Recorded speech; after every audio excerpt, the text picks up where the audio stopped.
if not be God, I won't have been able to enter Unilag. Because Unilag, that place fit keep person. They will give you assignments in the middle of the night. Come and submit it tomorrow. So I feel that it's only God that's only helping me to survive. The story that comes to my mind is the way God has the power to lift someone from the ground and take him up. I believe in God so much because I know that nothing is impossible with him. Everything that we do on this earth, if we commit it to him, we know that we'll get the answers indeed. Because God lifted me, because there was a time in my life that I knew that it was hard for me to find what to eat or what to do, what to take. But all of a sudden everything changed, and I'm now able to provide for myself. I'm even coming to the best school in Nigeria right now, Unilag. So God has done it. So it's all thanks to God, really. I guess recently, God helped me in my first semester exams in Unilag, a course that I was expecting a lot of bad. God took over, and I got an A in the course, and thankfully a first class.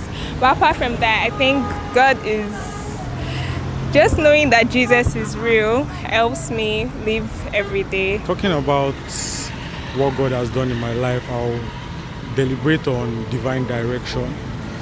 Over the years, like most especially when I was younger, I had a lot of confusion, displacement personally. But the moment I accepted Christ into my, ecosystem, into everything I do, there has been a lot of guidance, direction. There are even moments where I still feel like I don't know where I'm going to, but just because God is there, I just find out that, I end up at the right place. So that's my story.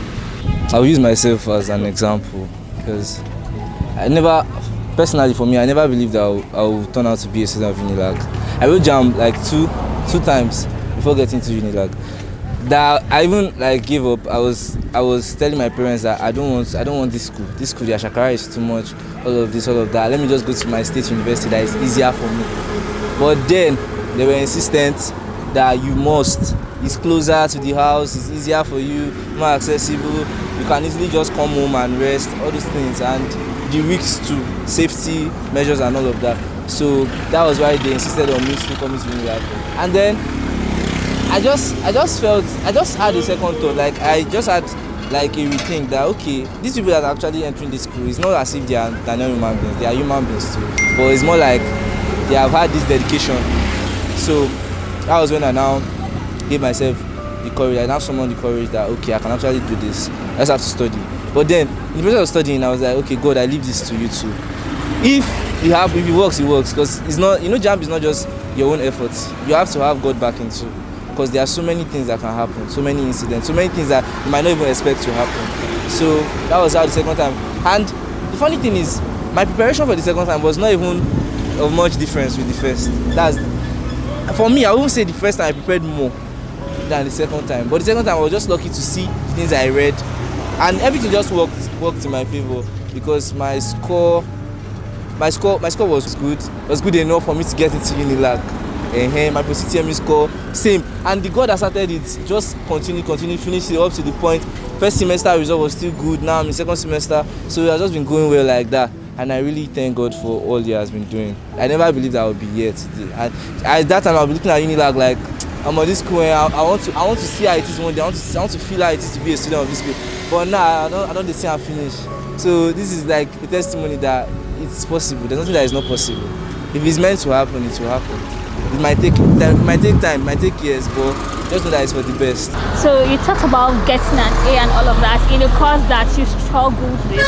So after the result came out and then you got an A, what was the first person you shared this experience with? And after that experience, how was the work with God like? Well, first of all, I think the way we receive our results is online, so I counted a lot of times to be sure that was my result. And then I think the first thing I did was to go to thank God.